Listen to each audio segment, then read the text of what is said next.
तो हेलो दोस्तों, कैसे हैं आप लोग। आशा करते हैं आप लोग बहुत अच्छे होंगे। फिर मैं एक बार जो करेंट अफेयर का जो सेशन है अपना 6 जून से लेकर के 11 जून के बीच में जो भी करेंट अफेयर और जो न्यूज़ हाईलाइटेड रहे उसके बारे में हम लोग एक बार चर्चा करेंगे, जो आपके एग्ज़ाम्स के पॉइंट ऑफ व्यू से काफ़ी महत्वपूर्ण होंगे। तो इनमें हम लोग देखते हैं, पहला जो अपना करेंट अफेयर है वह विश्व पर्यावरण दिवस 2022 की थीम क्या है, इसके बारे में जानना सबसे ज़्यादा ज़रूरत है कि इसका थीम जो है वो ओनली वन अर्थ है। इस चीज़ को आप लोग ध्यान में रखिएगा। हमारा जो अपना जो थीम है वो ओनली वन अर्थ है, और 2021 का जो थीम था उसको इकोसिस्टम रीएस्टोरेशन था। और वर्ल्ड इन्वायरमेंटल डे हर 5 जून को मनाया जाता है। और यहाँ पे एक चीज़ आप लोग ध्यान रखिएगा कि यहाँ पे योग दिवस नहीं, किस दिवस पहली बार, इसको आप लोग क्रॉस कर दीजिएगा। मानी पहली बार यह दिवस 1974 में मनाया गया था। किस दिवस यह दिवस, सॉरी, योग के जगह यह दिवस पहली बार 1974 में मनाया गया था, और इस दिवस को संचालित करने का काम यूएनईपी करता है। अब हम लोग यूएनईपी के बारे में थोड़ा जान लेंगे। यूएनईपी एक संस्था है जिसको हम लोग कहते हैं यूनाइटेड नेशन इन्वायरमेंट प्रोग्राम। इसको आप लोग याद रखिएगा, यूनाइटेड नेशन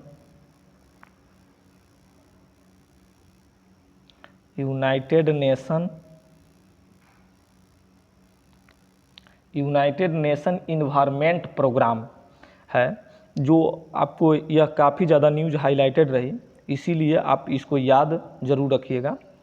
तो फिर अगला जो अपना जो करेंट अफेयर है उसके बारे में हम लोग देखते हैं।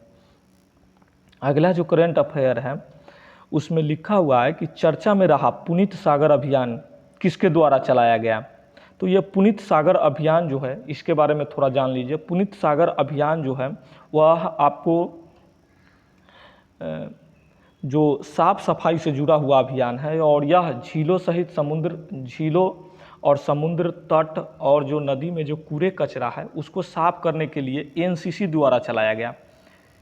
एनसीसी द्वारा चलाया गया यह अभियान है, तो इसीलिए आप लोग इसको याद रखिएगा, ये एनसीसी ने इसको चलाया है।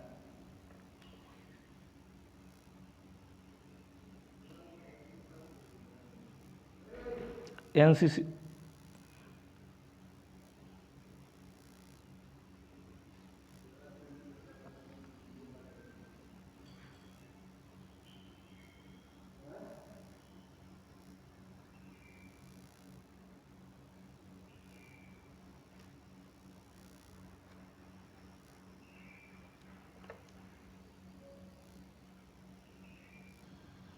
चर्चा में रहा पुनीत सागर अभियान किसके द्वारा चलाया गया। तो पुनीत सागर अभियान जो है वह एनसीसी द्वारा चलाया गया, आप लोग इसको याद रखिएगा। और यह झीलों के साफ़ो सफाई, जो भी नदी में या झील में जो कूड़ा कचरा है उसकी साफ सफाई के लिए यह अभियान चलाया गया। यह 10 राज्यों और 4 केंद्र शासित राज्यों के 74,000 लगभग कैडेट ने भाग लिया है। और इसमें जो है वह समुद्री जगह को भी इसमें साफ़ सफाई करने का अभियान रखा गया। तो इसीलिए आप लोग, यह बहुत ज़्यादा इम्पोर्टेंट है, जो हमारे एग्ज़ाम में आने की संभावना रहेगी, तो इस तरह आप लोग हम इसको भी याद रख सकते हैं। नेक्स्ट जो अपना है, संयुक्त राष्ट्र विश्व शिखर सम्मेलन में सर्वश्रेष्ठ परियोजना का पुरस्कार किसे प्राप्त हुआ। संयुक्त राष्ट्र विश्व शिखर सम्मेलन में सर्वश्रेष्ठ परियोजना का पुरस्कार जो है वह मेघालय को प्राप्त हुआ।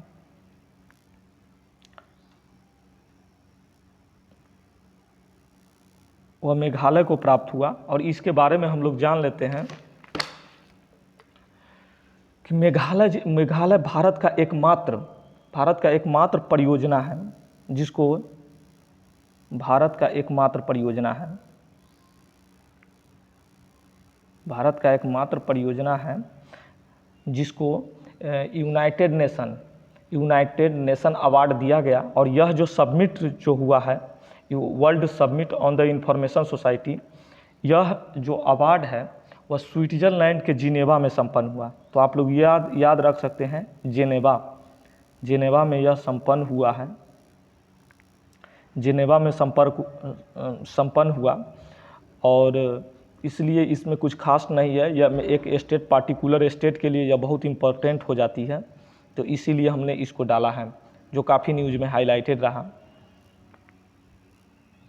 नेक्स्ट जो अपना जो है वह देखिए, जन समर्थ पोर्टल को हाल ही में किसने लॉन्च किया? तो जन समर्थ पोर्टल को हाल ही में नरेंद्र मोदी जी ने, हमारे देश के जो प्रधानमंत्री है उसने लॉन्च किया है। और इस पोर्टल से 13 सरकारी स्कीम के तहत लोन लेने के लिए ऑनलाइन आवेदन किया जा सकेगा, जो एक महत्वपूर्ण बिंदु है। तो इसलिए इसको आप लोग याद रखिएगा, यह काफ़ी ज़्यादा हाईलाइटेड और सोशल चीज़ से रिलेटेड है, विद्यार्थी से रिलेटेड है, इसीलिए यह क्वेश्चन एग्जाम में आने की संभावना ज़्यादा बनी रहेगी। नेक्स्ट जो हम लोग देखते हैं वह है स्वास्थ्य मंत्री मनसुख मंडाविया। स्वास्थ्य मंत्री मंडाविया ने फूड टेस्टिंग लैब का उद्घाटन किस राज्य में किया है? तो इसमें जो राज्य होगा वह बिहार होगा, और बिहार के रक्सौल में नेपाल द्वारा जो फूड आता था उसका जांच हो सके। देखिए, पहले जो नेपाल से जो भी फूड आता था उसको बिहार में जांच करने की कोई प्रोसेस नहीं थी। पहले वेस्ट बंगाल ले जाया जाता था और वहाँ पे फूड कॉरपोरेशन ऑफ इंडिया से, आप लोग जानते होइएगा, FSSAI यानी कि food society safety authority of India से यह पहले चेक होता था और तब जा कर के वह मार्केट में उपलब्ध होता था, जो काफ़ी लोगों को परेशानी का सबक मिलता था। इसके कारण क्या हुआ कि अब जो है वह बिहार के रक्सौल में ही इस फूड का जांच हो सकेगा और वह व्यापारियों के लिए बहुत सुविधा हो जाएगा। तो इसीलिए मंडाविया जी जो हमारे देश का जो स्वास्थ्य मंत्री है मनसुख मंडाविया ने इस लैब को उद्घाटन किया है। तो इस तरीक़ा से यह बिहार के पॉइंट ऑफ व्यू से बहुत इम्पोर्टेंट हो जाएंगे, तो आप लोग इस करेंट अफेयर को देख सकते हैं। छठा जो अपना जो करेंट अफेयर है, किस महान महिला क्रिकेटर ने क्रिकेट के सभी प्रारूप से संन्यास ले लिया है? तो आप लोग इसके बारे में जानते होइएगा, मिताली राज, जिसको भारत के सचिन तेंदुलकर भी कहा जाता है, महिला क्रिकेट के सचिन तेंदुलकर भी मिताली राज को माना जाता है। और इन्होंने अपना पहला क्रिकेट जो है वह 1999 में आयरलैंड के खिलाफ इन्होंने डेब्यू किया था। आयरलैंड के खिलाफ इन्होंने डेब्यू किया था और आखिरी मैच जो है ये इन्होंने न्यूजीलैंड के खिलाफ खेला और उसके बाद इन्होंने संन्यास की घोषणा कर दी है। वो अब सभी क्रिकेट के सभी प्रारूपों से उन्होंने संन्यास ले लिया और विश्व की प्रथम महिला है जो 20 साल तक क्रिकेट खेली है। तो इसीलिए यह महिला टीम के सचिन तेंदुलकर के नाम से प्रसिद्ध है और काफ़ी ज़्यादा हाईलाइटेड न्यूज़ है। इसको आप लोग आसानी से याद रख सकते हैं। नेक्स्ट जो अपना है, Avani Lekhara para shooting world cup में कौन सा मेडल जीता? देखिए, पैरा शूटिंग वर्ल्ड कप जो होता है और जैसे ही पैरा शूटिंग की चर्चा होगी इसमें विकलांग लोग ही भाग लेते हैं, तो आप लोग इसको याद रखिएगा, विकलांग से जुड़ा हुआ चीज़ होता है। और इसमें जो है वह गोल्ड मेडल अवनी लेखरा जी ने जीती है। इन्होंने 20 मीटर एयर राइफल में सिंगल जो होता है उसमें सिंगल में इसमें एक आप लोग याद रखिएगा, सिंगल भी होता है और डबल भी होता है। तो डबल में श्री हर्षदेव रामकृष्ण ने भी गोल्ड मेडल जीता है। तो ये इन्होंने जो जीता है वह सिंगल में जीता है और श्री हर्षदेव रेड्डी ने यह डबल में गोल्ड मेडल जीते हैं। तो इस तरीक़ा से यह क्वेश्चन काफ़ी ज़्यादा इम्पोर्टेंट हो जाती है और यह हमेशा पूछा जाता है। तो इसके पॉइंट ऑफ व्यू से आप लोग इसको याद रखिएगा। नेक्स्ट जो अपना जो क्वेश्चन है उसमें हम लोग देख रहे हैं कि फ्रेंच ओपन 2022 में पुरुष एकल का खिताब किसने जीता? तो आप लोग इसको, ये जीता राफेल नडाल ने। देखिए, इसके बारे में जानना सबसे ज़्यादा ज़रूरी है क्योंकि यह बार बार क्वेश्चन पूछते रहता है। आप लोग एक शब्द को याद रखिएगा, AF WU। देखिए AF का मतलब, A का मतलब हो गया आपको ऑस्ट्रेलिया, जो टेनिस जो होता है वह जो होता है फ्रेंच ओपन 2022 में पुरुष एकल का खिताब किसने जीता। तो आप लोग याद रखिएगा यह 4 इसके सीरीज होते हैं। पहला होता है ऑस्ट्रेलिया, दूसरा जो होता है वह फ्रांस में होता है, और तीसरा जो है वह विंबलडन होता है, और चौथा जो होता है वह USA होता है। इसमें जो सबसे पुराना है वह विंबलडन है। और विंबलडन के बारे में ये जो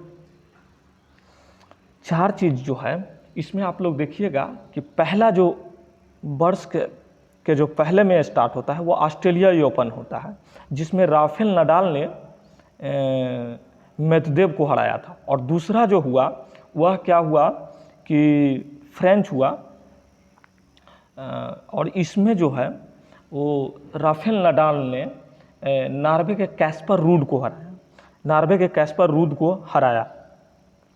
और सबसे बड़ा चीज़ आप देख लीजिएगा कि जो होता है वह ऑस्ट्रेलिया ओपन और USA।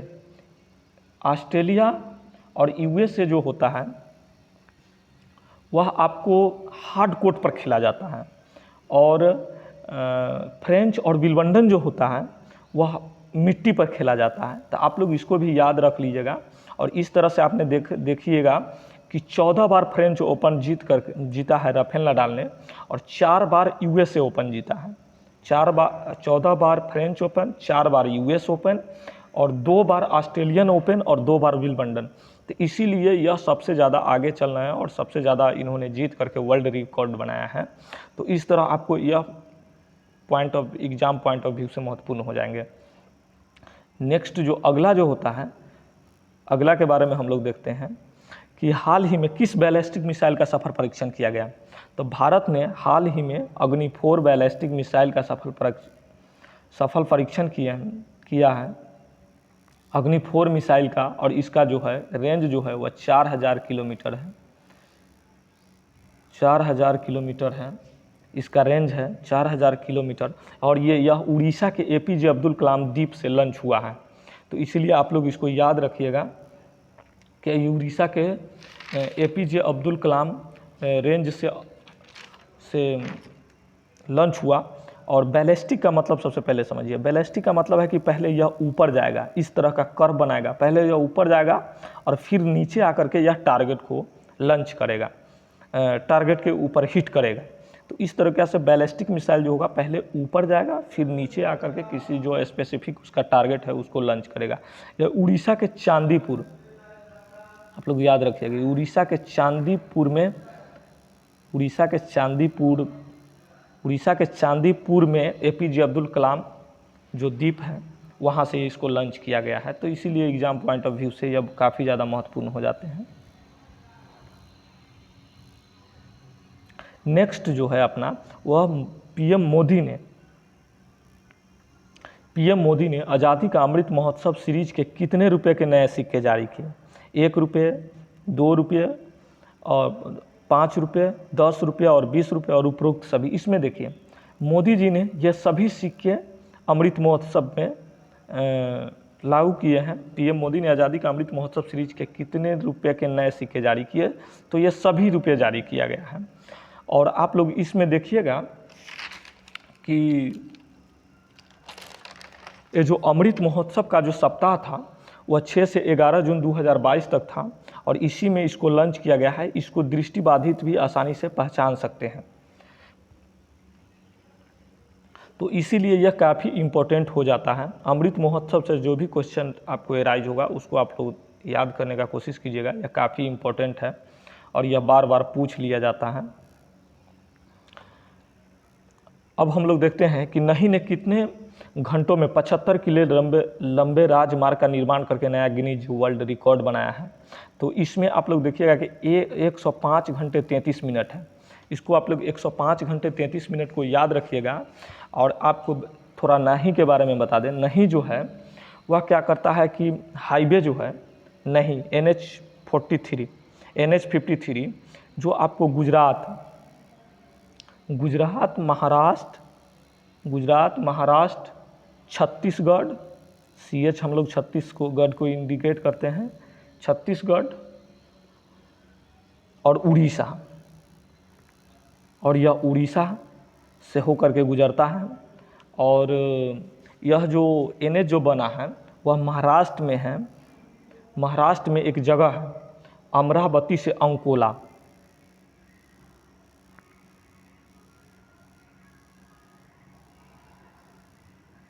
अमरावती से अंकोला तक, यह अंकोला तक है। और इसने क्या किया है कि एक रिकॉर्ड बनाया है, आप लोग इसको याद रखिएगा। यह अमरावती से अंकोला तक यह रोड जो है 105 घंटे और 33 मिनट में यह पूरा किया गया है। इस तरह इसने विश्व रिकॉर्ड बनाया है। और पहला जो इससे पहले का जो रिकॉर्ड था वह 2019 में कतर ने बनाया था। और इसके बारे में आप लोग एक और चीज़ जान लीजिएगा, यह बिटुमिनस कोयला का उपयोग करके यह रोड बनाया गया है। आप लोग जानते होइएगा कि सबसे पहले एंथ्रासाइड होता है, उसके बाद बिटुमिनस होता है, उसके बाद लिग्नाइट होता है और उसके बाद पीट कोयला होता है। तो इसी तरह कोयला का एक प्रारूप का उपयोग करके इस रोड को बनाया गया है। और इस तरह से हमने इस सप्ताह का जो इम्पोर्टेंट 11 करंट अफेयर जो काफ़ी ज़्यादा हाईलाइटेड रहे उसके बारे में हम लोग जाने। आगे जो होगा, जो फिर नेक्स्ट सप्ताह में हम लोग इसके बारे में जो आगे का जो करंट अफेयर होगा उसको हम लोग देखेंगे। तो ओके, थैंक यू।